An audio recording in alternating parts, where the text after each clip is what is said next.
Rio wakes up surrounded by clouds, standing before an angel. The angel begins by telling him that he has recently died, yet he won't be heading to the afterlife just yet. In short, Rio has become the latest victim of the infamous truck con. Now, it's up to Michael to send him off to a new world to begin a fresh life. According to Michael, Rio won't be given any special mission or grand objective in this new world. He's free to live as he pleases. When Rio expresses his desire for a peaceful and laid-back life, Michael has no objections. But before sending him off, Michael needs to give Rio a quick overview of the world he'll be reincarnated into. The world is called Phi, a magical land where about 20% of the population can use spells tied to their natural elemental affinity. In Rio's case, his strongest affinity is with a water element. Since Rio asked for a peaceful and laid-back life, Michael went ahead and prepared a cozy little house for him. As a starter kit, he included 2 tutorial books, a knife, and even placed a protective barrier around the house to keep monsters at bay. As part of his beginner's kit, Michael has provided Rio with an ice house stocked with enough food to last 2 months, ensuring he won't face hunger anytime soon. Additionally, Michael included a guidebook containing detailed information on every monster Rio might come across in the region. While this will be useful for dealing with the forest's creatures later, Rio's current focus is on testing out his newfound magical abilities. He steps outside and shouts the spell, "Water come forth," which instantly forms a sphere of water in his hand. Magic turns out to be much simpler than he imagined. Even more surprising, he can cast the same spell just by visualizing the water ball, so saying the incantation isn't actually required. Now that he's confirmed he can use magic, he heads straight to the bathhouse and begins filling the tub with water. However, he quickly notices a problem. He only knows how to produce water, and there's no way he's going to enjoy a bath that isn't hot. So, he goes outside and tries to build a fire to heat the water manually. The only issue is, he has no clue how to start a fire this way. After a while, he gives up and lies on his back in defeat. But as he stares up at the sun, an idea hits him. Rio grabs a basin, fills it with water, and begins focusing on it, trying to compress it while drawing out the heat. Slowly, ice starts to form. With a bit more effort and practice, he manages to shape the ice into a makeshift magnifying glass. Using it, he harnesses the sunlight to start a fire. With the fire finally going, he heats up his bath, which was filled with ice water. By the end of his first day, he's finally able to unwind and enjoy a proper soak. Now that he's mastered making ice, Rio realizes the opposite should also be possible. If he can remove heat to freeze water, he should be able to add heat to create warm water. This becomes his next goal, something he'll need to practice in the coming days. The following morning, as Rio eats breakfast, he starts to think. With only 2 months' supply of food from Michael, he knows he'll need to hunt soon to restock. But he doubts a mere knife will be enough to fend off the forest monsters, so he resolves to begin practicing his attack magic. His first attempt is launching a water ball at a tree, and it works exactly as he imagined. But a small splash of water won't do much in a real fight. He remembers a way to increase the water's force, so he gathers another ball, this time compressing the water into a focused point for more pressure. The idea is sound, but his control isn't strong enough yet. His water jet barely has more power than a toy water gun. Rio recalls something Michael mentioned before his reincarnation. Magic relies heavily on imagination. The clearer the image in his mind, the better the result, and he just needs to keep refining it through practice. After several days of non-stop training, Rio's water jets are starting to take shape and look decent. However, they're still far from powerful enough to take down a monster. Rio has also figured out how to produce hot water, allowing him to enjoy warm baths whenever he likes. However, he's still working on fine-tuning the temperature, as his control isn't quite perfect yet. The next morning, he decides to practice his ice magic once more. This time, he attempts to conjure ice directly from the air, though it's difficult and takes nearly 3 minutes to form. He finally succeeds in creating ice out of nothing. However, unlike water, he struggles to launch it with the same ease. Combat training hasn't been going too well so far. None of the spells Rio has come up with have had much impact. Still, he spends the next few hours pushing himself, practicing non-stop until he finally collapses from mana depletion. Figuring he's reached his limit for the day, he calls it quits. But the very next morning, as soon as his mana is fully restored, he jumps right back into training. This routine becomes Ryo's daily life over the next few weeks. Thanks to all his hard work, he can now create ice instantly, making it a reliable offensive spell. With his new set of attack magic finally ready and his food supply starting to run out, Ryo ventures into the forest for the first time to begin hunting. He quickly notices a set of animal tracks and decides to follow them, which leads him to a nearby river. While exploring the area, he comes across some quartz by the riverside, something he can use to start fires by striking it against the edge of his sword. He also takes the opportunity to collect some detox herbs, just in case he needs them later. But suddenly, a deep growl rumbles from behind him.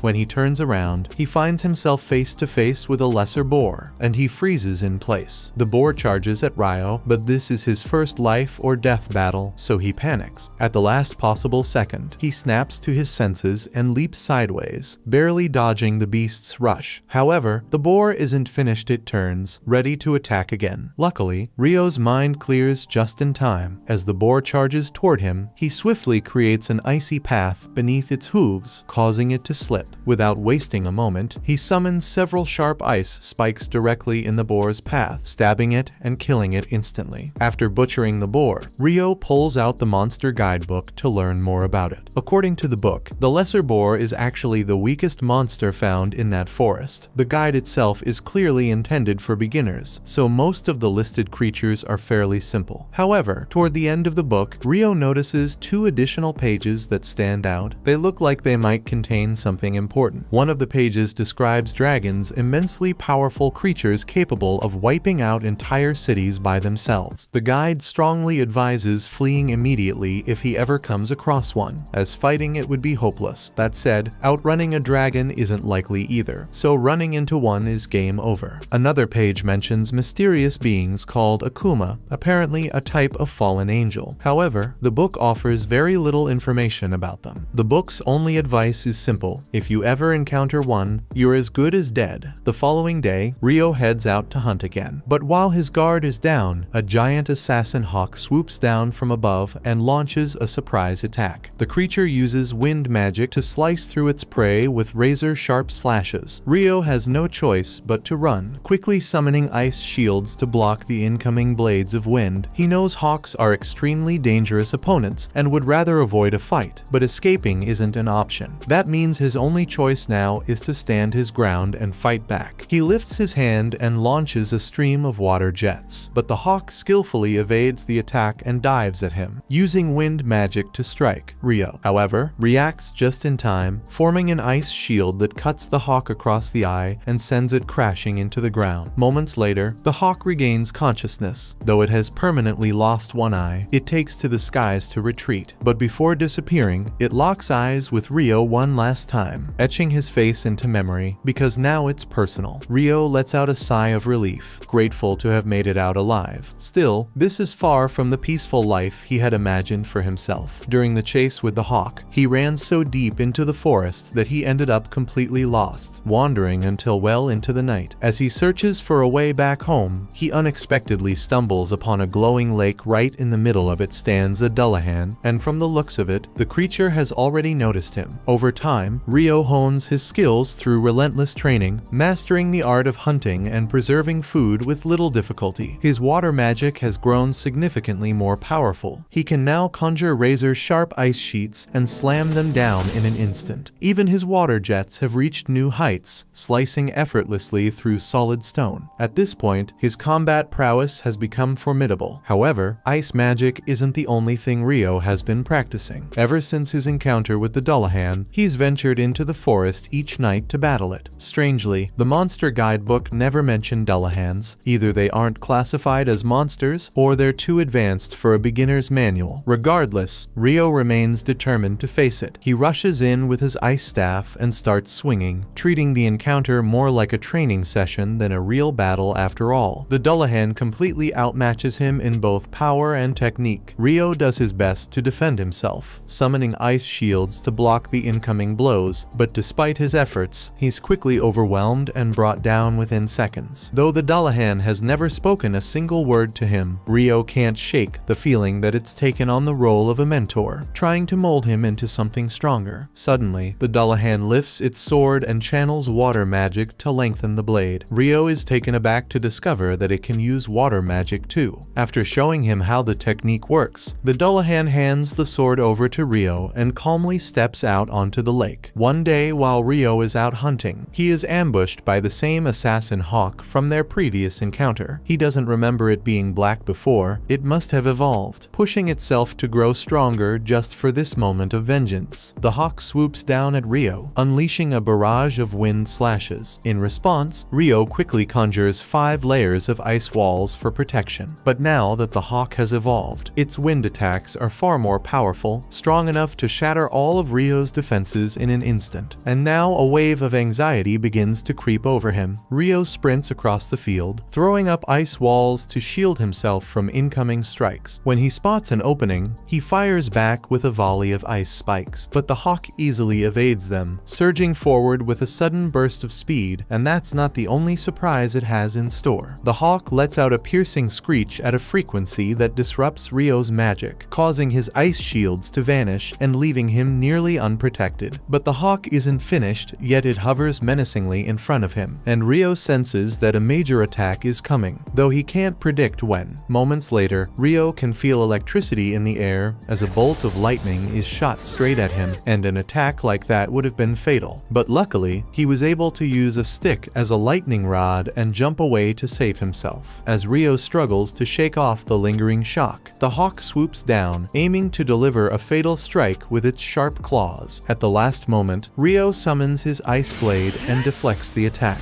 They exchange several more blows, but Rio remembers his intense training with Dullahan, so he spots an opening in the hawk's guard and drives his sword straight through its neck. As the hawk crashes to the ground, Rio slowly walks toward it, feeling a sense of understanding. He knows what it's like. The hawk lost an eye because of him, and ever since, it's been driven by the need to prove it was stronger, pushing itself to evolve. But Rio has also been working hard to grow stronger, and in the end, despite everything, the hawk was still defeated. Afterward, Rio starts making his way home, but to his complete surprise, a dragon suddenly appears before him. Remembering what the book said about dragons being unbeatable, he's convinced this is the end for him, but to his surprise, the dragon speaks to him through telepathy. It doesn't seem aggressive at all. In fact, it explains that it's just passing through, searching for a black hawk that passed through the area. The dragon simply wants to know if Rio has seen it nearby. Relieved that the dragon isn't hostile, Rio quickly realizes it must be referring to the hawk he just defeated. Nervously, he apologizes and explains that the hawk attacked him first, leaving him no choice but to fight back and end its life. The dragon is in shock that a human like Rio was able to defeat a hawk, though he doesn't appear particularly bothered by it. What really catches his attention is the sword Rio carries. He immediately recognizes it as the Fairy King's blade. For the Fairy King to entrust such a weapon to a mere boy, Rio must have done something to earn his favor. The dragon has grown fond of Rio, and Rio, still lacking much knowledge about this world, was hoping to ask him some questions. The two end up chatting for several hours, well into the evening, but their conversation is eventually interrupted as the dragon says he must return home. Rio expresses his gratitude for the dragon's answers, and the dragon thanks him in return, saying it's been a long time since he's had such an engaging conversation. They part ways with a warm farewell, but meanwhile, up in heaven, Michael is going over the documents related to Rio's reincarnation when he suddenly spots something he had previously overlooked. It turns out Rio was granted a hidden trait, something Michael hasn't seen since he sent a girl to that world 10,000 years ago. In Rio's case, the trait is eternal youth, and Michael finds it rather